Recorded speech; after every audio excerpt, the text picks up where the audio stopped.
Hey, how are my ELA peeps doing today? Hopefully, it is recording me. For some reason, on my computer, there is usually a delay, so it doesn't show my face until I'm well into it. So it's like 13 seconds before I could even see my face, and so hopefully you heard that first 13 seconds.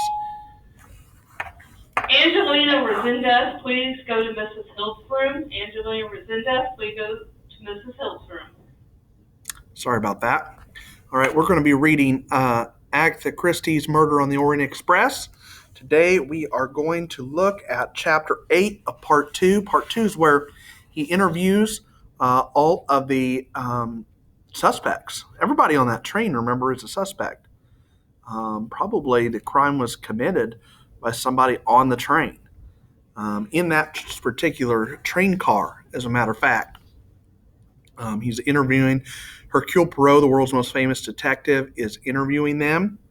And you're filling out your sheet. So let's look at Chapter 8, The Evidence of Colonel Arbuthnot. Poirot roused himself with a slight start. His eyes twinkled a little as they met the eager ones of Monsieur Bach.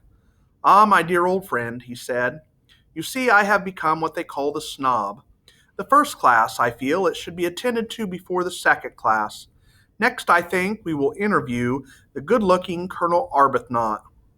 Finding the Colonel's French to be of a severely limited description, Poirot conducted his interrogatory in English. Arbuthnot's name, age, home address, and exact military standing were all ascertained. Poirot proceeded. "It is that you have come home from India on what is called the leave, what we can call impermission." Colonel Arbuthnot, uninterested in what a pack of foreigners called anything, replied with true British brevity, "Yes." "But you do not come home on the P&O boat?" "No." "Why not?" "I chose to come by the overland route for reasons of my own. And that," his manner seemed to say, "is one for you, you interfering little jackanapes." "You came straight through from India," the colonel replied dryly. "I stopped for one night to see of the Chaldees, and for 3 days in Baghdad with the AOC, who happens to be an old friend of mine." "You stopped 3 days in Baghdad. I understand that the young English lady, Miss Debenham, also comes from Baghdad. Perhaps you met her there?" "No, I did not. I first met Miss Debenham when she and I shared the railway convoy car from Kirkuk to Nisibin." Poirot leaned forward. He became persuasive and a little more foreign than he need have been. "Monsieur, I am about to appeal to you. You and Miss Debenham are the only two English people on the train. It is necessary that I should ask you each your opinion of the other." "Highly irregular," said Colonel Arbuthnot coldly. "Not so. You see, this crime, it was most probably committed by a woman. The man was stabbed no fewer than 12 times. Even the chef de train said at once, 'It is a woman.'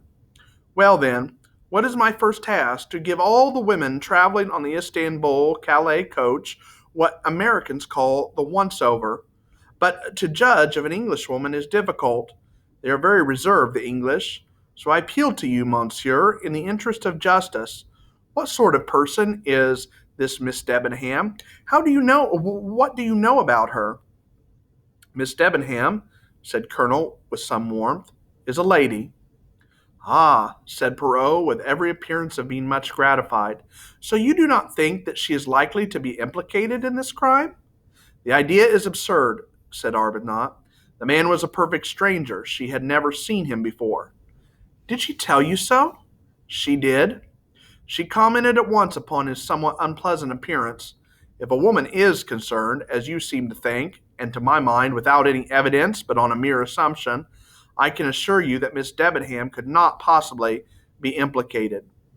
"You feel warmly in the matter," said Poirot with a smile. Colonel Arbuthnot gave him a cold stare. "I really don't know what you mean," he said. The stare seemed to abash Poirot. He dropped his eyes and began fiddling with the papers in front of him. "All this is by the way," he said. "Let us be practical and come to facts. This crime, we have reason to believe, took place at 1:15 last night. It is part of the necessary routine to ask everyone on the train what he or she was doing at that time. Quite so. At 1:15, to the best of my belief, I was talking to the young American fellow, secretary to the dead man. Ah, you were in his compartment, or was he in yours? I was in his. That is the young man of the name of McQueen? Yes. He was a friend or acquaintance of yours? No, I never saw him before this journey. We fell into casual conversation yesterday, and both became interested. I don't, as a rule, like Americans, having any use for 'em. Perrault smiled, remembering McQueen's strictures on Britishers. But I like this young fellow. He'd got a hold of some tomfool idiotic ideas about the situation in India. That's the worst of Americans. They're so sentimental and idealistic. Well, he was interested in what I had to tell him. I've had nearly 30 years of experience of the country, and I was interested in what he had to tell me about the working of prohibition in America. Then we got down to world politics in general. I was quite surprised to look at my watch and find it was 1:45. That is the time you broke up this conversation?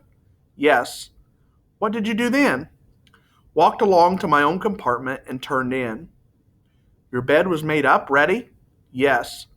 What is the compartment? Let me see. Number 15, the one next to, but one to the end away from the dining car. Yes. Where was the conductor when you went to your compartment? Sitting at the end at a little table. As a matter of fact, McQueen called him just as I went into my own compartment. Why did he call him? To make his bed, I suppose. The compartment hadn't been made up for the night. Now, Colonel Arbuthnot, I want you to think carefully. During the time you were talking to Mr. McQueen, did anyone pass along the corridor outside the door? A good many people, I should think. I wasn't paying attention. But I am referring to, let us say, the last hour and a half of your conversation. You got out at Vinkovy, didn't you? Yes, but only for a minute. There was a blizzard on. The cold was something frightful. Made one quite thankful to get back to the fug, though, as a rule, I think the way these trains are overheated is something scandalous. Monsieur Bach sighed. It is very difficult to please everybody, he said. The English, they open everything, and then others, they come along and shut everything. It is very difficult. Neither Perrault nor Colonel Arbuthnot paid any attention to him. Now, monsieur, cast your mind back, said Perrault encouragingly. It was cold outside. You have returned to the train. You sit down again, you smoke, perhaps a cigarette, perhaps a pipe. He paused for a fraction of a second. A pipe for me. McQueen smokes cigarettes.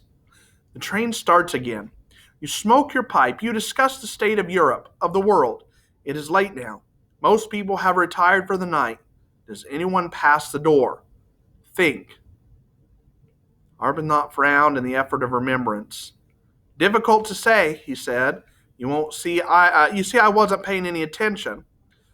But you have the soldier's observation for detail. You notice without noticing, so to speak. The colonel thought again, but shook his head. I couldn't say. I don't remember anyone passing except the conductor. Wait a minute. And there was a woman, I think.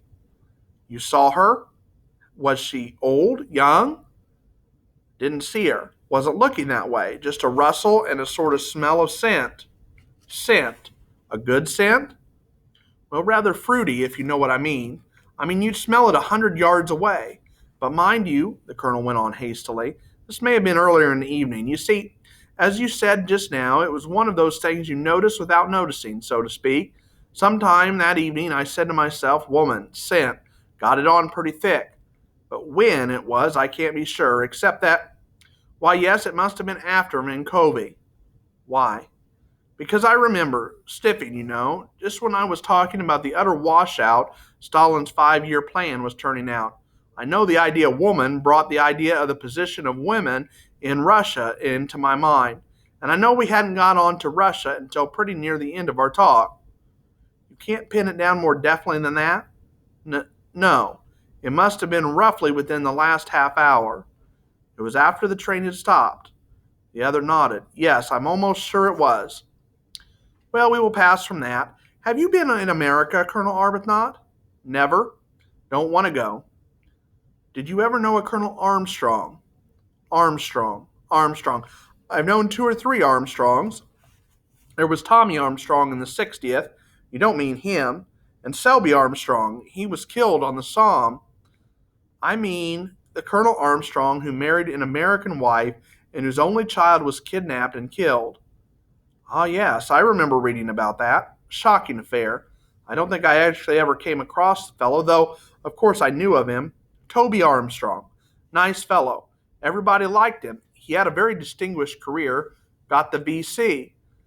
The man who was killed last night was the man responsible for the murder of Colonel Armstrong's child. Arbuthnot's face grew rather grim. Then, in my opinion, the swine deserved what he got, though I would have preferred to see him properly hanged, or electrocuted, I suppose, over there. In fact, Colonel Arbuthnot, you prefer law and order to private vengeance? Well, you can't go about having blood feuds and stabbing each other like Corsicans or the Mafia, said the colonel. Say what you like, trial by jury is a sound system. Perrault looked at him thoughtfully for a minute or two. Yes, he said, I am sure that would be your view. Well, Colonel Arbuthnot, I do not think there's any more I have to ask you.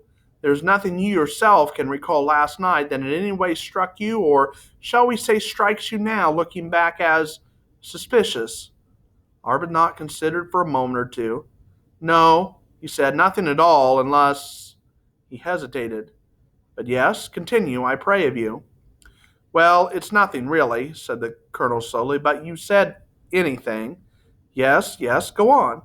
Oh, it's nothing, a mere detail, but as I got back to my compartment, I noticed that the door of the one beyond mine, the end one, you know, yes, number 16, well, the door of it was not quite closed, and the fellow inside peered out in a furtive sort of way, and then he pulled the door to quickly. Of course, I know there's nothing in that, but it just struck me as a bit odd. I mean, it's quite usual to open a door and stick your head out if you want to see anything, but it was the furtive way he did it that caught my attention. Yes, said Perrault doubtfully. I told you there was nothing to it, said Arbuthnot apologetically. But you know what it is. Early hours of the morning, everything still. The thing had a sinister look, like a detective story. All nonsense, really. He rose. Well, if you don't want me any more. Thank you, Colonel Arbuthnot. There is nothing else. The soldier hesitated for a minute. His first natural distaste for being questioned by foreigners had evaporated. About Miss Debenham, he said rather awkwardly, you can take it from me that she's all right. She's a Pukka Sahib. Blushing a little, he withdrew. What, asked Dr. Constantine with interest, does a Pukka Sahib mean? It means, said Perrault, that Miss Debenham's father and brothers were at the same kind of school as Colonel Arbuthnot was. Oh, said Constantine, disappointed. Then it has nothing to do with the crime at all. Exactly, said Perrault. He fell into a reverie, beating a light tattoo on the table. Then he stood up. Colonel Arbuthnot smokes a pipe, he said. In the compartment of Mr. Ratchet, I found a pipe cleaner. Mr. Ratchet smoked only cigars. You think? He is the only man so far who admits to smoking a pipe. And he knew of Colonel Armstrong, perhaps actually did know him, though he won't admit it. So you think it is possible? Perrault shook his head violently. That is just it. It is impossible, quite impossible, that an honorable, slightly stupid, upright Englishman should stab an enemy 12 times with a knife. Do you not feel, my friends, how impossible it is? That is the psychology, said Monsieur Bach, and one must respect the psychology. This crime has a signature, and it is certainly not the signature of Colonel Arbuthnot. But now, to our next interview. This time, Monsieur Bach did not mention the Italian, but he thought of it. All right, next time we'll look at the evidence of Mr. Hardman. All right, make sure you hit like, subscribe, enable your notifications so you can see all my great ELA videos. Talk to you later. Bye-bye.